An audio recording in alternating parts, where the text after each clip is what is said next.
Allah subhanahu wa ta'ala, lorsque les musulmans étaient arrivés à Medina, Allahumma habib ilayna al-Madina kahubbina Makkah ou ashad. Il dit, oh Allah, remplis nos cœurs d'affection, d'attachement pour la ville de Medina, comme tu nous as fait aimer Makkah. Donc, par le droit de ces deux prophètes, il est tout à fait naturel que le musulman trouve un attachement profond et sincère pour les deux villes saintes de l'islam. Makkah et Medina ont tous les deux un rôle essentiel dans la propagation de l'unicité d'Allah subhanahu wa ta'ala. Makkah al-Mukarrama est bien sûr la capitale, le Asima, la capitale du monothéisme. Depuis Adam alayhi salam et selon certaines sources, depuis Hazrat Nuh alayhi salam, lorsque la Kaaba a été construite. Également, la ville sainte de Makkah al-Mukarrama abrite la Kaaba, qui est le qibla des musulmans du monde entier. Et c'est là très symbolique, c'est quelque chose d'extrêmement symbolique que les musulmans du monde entier se tournent vers cette Kaaba pour faire la salat. Cela prouve l'unicité d'Allah à travers le symbolisme et le caractère sacré de la Kaaba. De Makkah al-Mukarrama s'est répandu l'islam. Et à Makkah al-Mukarrama, Allah Ta'ala a envoyé le meilleur des prophètes pour lui remettre la meilleure des religions, pour lui révéler le meilleur des livres adressés à la meilleure des communautés qui est connue, la race humaine. À Makkah al-Mukarrama, il y a des endroits sacrés. Il y a la Kaaba, bien sûr. Il y a certaines choses comme le Hajj al-Aswad, la pierre noire. Il y a al-Rukn al-Yamani. Il y a le Maqam Ibrahim, le Multazam, le Hatim. Ces endroits ont des fada'il, ont des vertus exceptionnelles pour le musulman qui peut s'y rendre. Allah Ta'ala a décidé que la ville sainte de Makkah al-Mukarrama soit sacrée, soit un territoire sacré depuis la création des cieux et de la terre. Le prophète sallallahu a dit, en désignant Makkah, Inna hadha al-balada haram, harramahu Allah Ta'ala, yawma khalaqa as-samawati wal-ard, fahuwa haram, بحرمة الله إلى يوم القيامة رواه البخاري. Ça m'a dit que cette ville sainte, Makkah, c'est un sanctuaire sacré. Allah Ta'ala a décidé que Makkah soit une terre sacrée depuis la création des cieux et de la terre. Et il est sacré, Makkah est sacrée, et elle restera sacrée par l'ordre d'Allah jusqu'au jour du Qiyamah. Maintenant, la ville sainte de Medina Munawwara, c'est de Medina que s'est propagé réellement l'islam. C'est à partir de Medina que le da'wah est arrivé dans toute la péninsule arabe et dans le monde entier. C'est la ville où il y a eu la nusrat d'Allah. Après 13 années de difficultés, où les musulmans subissaient toutes sortes de pressions, si ils osaient pratiquer l'islam, à Medina, ils ont trouvé la quiétude, la sérénité et l'accueil d'une population qui était favorable à la propagation du dîn d'Allah. La ville de Medina Munawwara, c'est la première ville de l'islam. C'est la première ville entièrement musulmane. Et ce sera également la dernière ville de l'islam avant la destruction de ce dunya. Abu Huraira radiyallahu anhu rapporte que le prophète a dit آخر قرية من قرى الإسلام خرابا المدينة رواه الترمذي. La dernière ville des villes musulmanes, ce sera la ville sainte de Medina Munawwara. Comprenez qu'avant la destruction du Qiyamah, avant la destruction du monde, avant le Qiyamah, lorsqu'Allah Ta'ala décidera de la destruction de la terre entière, le dernier endroit qui restera encore amira, qui restera encore vivant, ce sera la ville de Medina Munawwara. Et le prophète sallallahu alayhi wa sallam a décrété Medina Munawwara comme étant un endroit sacré par l'ordre d'Allah subhanahu wa ta'ala. Le hadith de Jabir radiyallahu anhu, Inna Ibrahim harrama bayt Allah wa ammana wa inni harramtu al-Madina rawahu Tabari. Ça m'a dit que Ibrahim alayhi salam a rendu la ville sainte de Makkah haram, sacrée. Et moi, je rends la ville sainte, je décrète la ville sainte de Medina Munawwara sacrée. C'est pour toutes les raisons qu'on vient de citer que nous aimons ces endroits. C'est par rapport à ces vertus que nous aimons Makkah. C'est par rapport à ces vertus que nous aimons Medina. Pour revenir un peu sur les vertus de la ville sainte de Makkah al-Mukarrama, sans le moindre doute, Makkah, c'est le meilleur endroit du monde. Et c'est la meilleure ville du monde et c'est l'endroit le plus aimé par Allah, l'endroit le plus aimé par le prophète sallallahu alayhi wa sallam, et c'était l'endroit le plus apprécié des sahaba, sans divergence.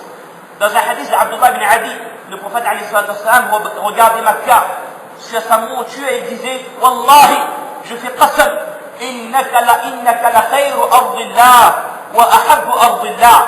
Je fais qasam que tu es au Makkah la meilleure des terres qu'Allah a créées et tu es la terre la plus aimée par Allah. Il fait également qasam walawla anni ukhrijtu minki ma kharajtu. Rawahu Tirmidhi ibn Majah wa Ahmad. Et wallahi, si mon peuple ne m'avait pas expulsé, si ce n'était pas mon peuple qui m'avait expulsé de toi, jamais je ne t'aurais quitté au Makkah. Et dans un riwaya, le prophète m'a dit wa ahabbu ardillahi ila Allah, que je fais qasam que tu es la terre la plus aimée par Allah, et dans une version que je fais qasam que tu es la terre la plus aimée par moi. Donc la terre la plus aimée par Allah, par son prophète.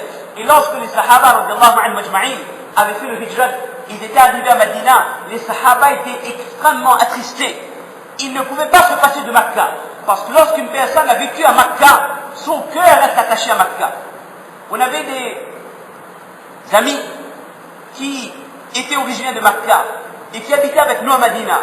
Et on les chantait un peu, on les disait qu'après 5 ans maintenant, vous avez oublié, Makkah c'est fini, maintenant c'est Medina qui est dans vos cœurs. Il a dit, Wallahi, Makkah c'est autre chose. Ceux qui habitent Makkah, le cœur restera éternellement attaché à Makkah, même s'ils habitent à Medina, même s'ils vont ailleurs dans le monde. Et les Sahaba étaient profondément attachés à Makkah. Ils étaient tristes d'avoir quitté leur demeure.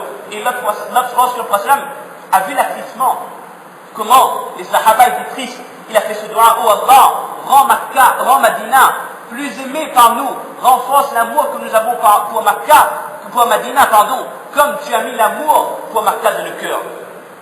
Et comme on a dit tout à l'heure, ça c'est le doua d'Ibrahim alayhi salam, qu'on avait dit, Faj'al af'idatan min an-nas tahwi ilayhim. Il a demandé à Allah que les cœurs des gens, les cœurs d'une partie des gens, c'est-à-dire des musulmans, soient attirés vers Makkatul Mukarrama. Et Allah Ta'ala a accepté le doua d'Ibrahim alayhi salam lorsqu'Allah dit dans le Coran, وَإِذْ جَعَلْنَا الْبَيْتَ مَثَابَةً لِلنَّاسِ وَأَمْنًا. Allah Ta'ala fait en sorte que les gens se rendent régulièrement à Makkah. Et dans le tafsir d'Ibn Kathir, Ibn Abbas, radiyallahu anhuma, hablul umma, il dit, on va dire en français pour aller plus vite, que personne ne se lasse de Makkah. Personne ne se lasse de cette ville. Une personne peut y aller autant qu'il veut, autant qu'elle veut, et rester aussi longtemps qu'elle veut. وَيَرْجِعُونَ إِلَىٰ أَهْلِهِمْ ثُمَّ يَعُودُونَ إِلَيْهِ. Et lorsqu'ils retournent dans leur pays, quelques temps après, le cœur est de nouveau attiré par Makkah. Ils peuvent rester autant de temps, combien de mois qu'ils veulent à Makkah. Après leur retour dans leur pays, automatiquement, ils ont encore ce désir de retourner à Makkah. Et Ibn Abi Lubaba, il dit, لا ينصرف عنه منصرف وهو يرى أنه قد قضى منه وطرا. Il dit, il n'existe pas une personne qui reste à Makkah quelque temps et qui, lorsqu'elle quitte Makkah pour retourner dans ce pays, elle se dit que j'ai assez profité, j'ai le ventre plein, comme on pourrait dire. Jamais une personne ne se lasse de Makkah. Ibn Kathir, il dit, même si quelqu'un s'y rend tous les ans, jamais une personne n'aura le cœur n'aura assez de la ville de Makkatul Mukarrama. Et on pourrait dire sans hésiter que Makkah fait partie du patrimoine, non de l'humanité, mais du patrimoine de la création. Lorsque, et dans la riwayat d'Ibrahim alayhi salam, lorsqu'il a posé la pierre noire auprès de la Kaaba, Adha al-Hajaru yaminan wa shamala, que la pierre noire a illuminé partout, du nord au sud, de l'est à l'ouest. فحرم الله الحرم من حيث انتهى نور الحجر الأسود. Et Allah Ta'ala a décrété haram, sacré, tout l'endroit qui a été illuminé par la pierre noire. Makkatul Mukarrama est une pierre d'asile, c'est une pierre de protection. Une personne qui s'y rend sera en sécurité, même si autour de Makkah il y a le pire des dangers, le pire des choses qui puissent arriver, comme Allah dit dans le Coran, أَوَلَمْ يَرَوْا أَنَّا جَعَلْنَا حَرَمًا آمِنًا وَيُتَخَطَّفُ النَّاسُ مِنْ حَوْلِهِمْ. Et jusqu'au Qiyamat, personne ne pourra faire du mal aux gens de Makkah. Personne ne pourra atteindre la ville sainte de Makkah, car elle bénéficie de la protection d'Allah jusqu'au Qiyamat. Et après les événements de Dajjal et l'Imam Mahdi, lorsque effectivement Makkah sera détruite, Allah Ta'ala ne laissera pas Makkah déshonorée. Allah Ta'ala élèvera le Coran et Allah Ta'ala élèvera la Kaaba. La Kaaba sera retirée de la terre pour que les gens ne puissent pas souiller la maison d'Allah.